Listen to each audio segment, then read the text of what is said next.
You wrote this week on LinkedIn, if you haven't been paying attention to the advances in humanoid robots, now would be a good time to start. You wrote that in response to a demo video from a company called Figure that we covered last week and a couple other weeks in different contexts, which is a robotics company building physical humanoid robots. So they just raised 675 million in Series B funding and announced a partnership with OpenAI to incorporate the company's multimodal models into the physical robot. So this demo showed off exactly why you're encouraging people to kind of pay attention to this thing that could be coming down the line, because the video, which I'd recommend everyone go watch, shows the results of one of Figure's robots running an OpenAI model. So in the video, the robot uses OpenAI's model to understand words being spoken to it by a human and view things in the world around it and make connections between all these inputs. Then it uses Figure's AI to translate that into robotic actions. So during this video, the robot will respond verbally to a human demonstrator, follow his commands. It includes giving him an apple, cleaning up trash on a table, putting away plates.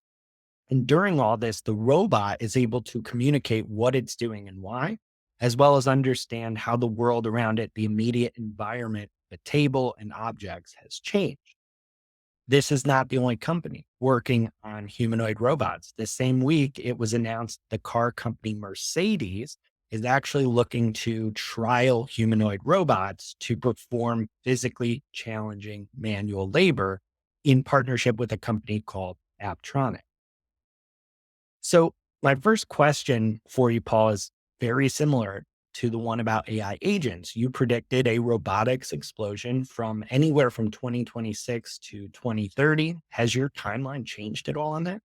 So far, I mean, it's looking like I had some idea that these things were coming last week. I did not. I like it just just so happened this is the topic we were on last week. But yeah, I mean, so last week what I said was 26 to 30 robotics explosion, lots of investment going into humanoid robots, OpenAI, Tesla, Figure, we mentioned them. Seeing major advancements in the hardware, and then the multimodal LLMs are the brains. Again, I didn't know OpenAI and Figure. I don't think at that time I knew that they were working together.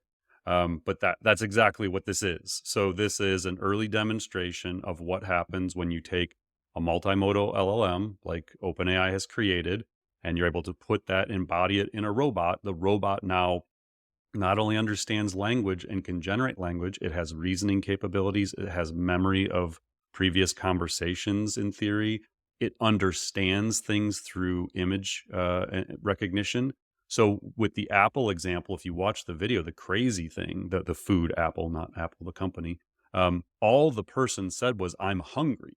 Mm. And the robot determined that the only thing it had in front of it that the person could eat was an apple, and it picked up the apple and handed it to the person. So again, this like reasoning, it was given a goal, like this human is hungry, and then it had to think through a process of, what do I have that I could give this human? And it knew that an apple could be eaten, and it picked up an that's crazy stuff. Like a robot couldn't do that a year or two ago. So the fact that it can now see things, understand things, that's, really what's going on here. So, I think, as we alluded to last week, Tesla Optimus is their robot. I assume Tesla will have Grok, Grok. We will talk more about Grok in a couple minutes here. But I think we're just going to keep seeing this. So again, really, really impressive. Definitely noteworthy. And again, you should watch it to see it for yourself. It's just like 2.5 minutes long. But it's the intelligence being embodied in the robot that's the real unlock here. Not exclusive to Figure. Other people are going to be working on this, but the fact that they teamed up with OpenAI accelerates their ability to build intelligence into it. And there's a great thread that we'll put the link to on X from a guy named Corey Lynch, who's a senior AI engineer of robot manipulation at Figure. Prior to this, he spent 7 years as a senior research scientist of robotics at Google and on the Google Brain team.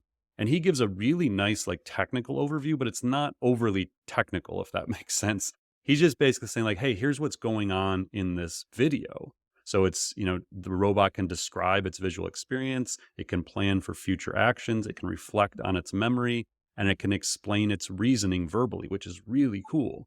And so, he goes into the behaviors are learned. So it learns by watching. The video is at normal speed. There is no one teleoperating. So there was some issues with, I think it was Optimus, where Mm. people questioned whether or not the robot was actually doing what it was doing or if humans were operating it remotely.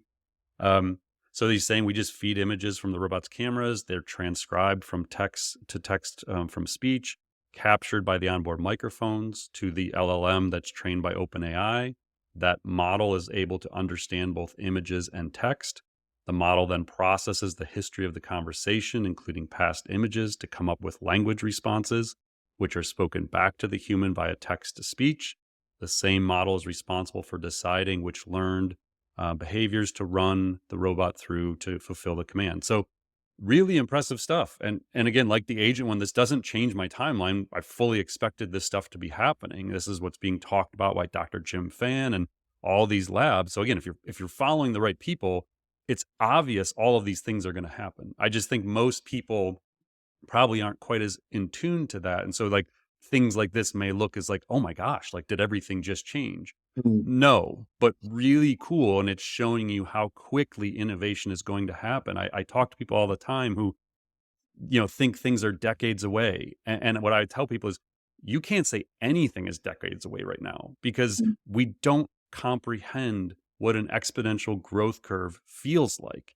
And this is the kind of stuff that is a demonstration to us of how fast technology can evolve and these capabilities. And when you start to try and look out a few years out, you can realize that the timeline we talked about last week probably isn't that crazy. Yeah. I love that. And if people have not reviewed that timeline, I'd highly recommend they do just to get a sense of just how quickly all this is moving. Super relevant. Love that breakdown.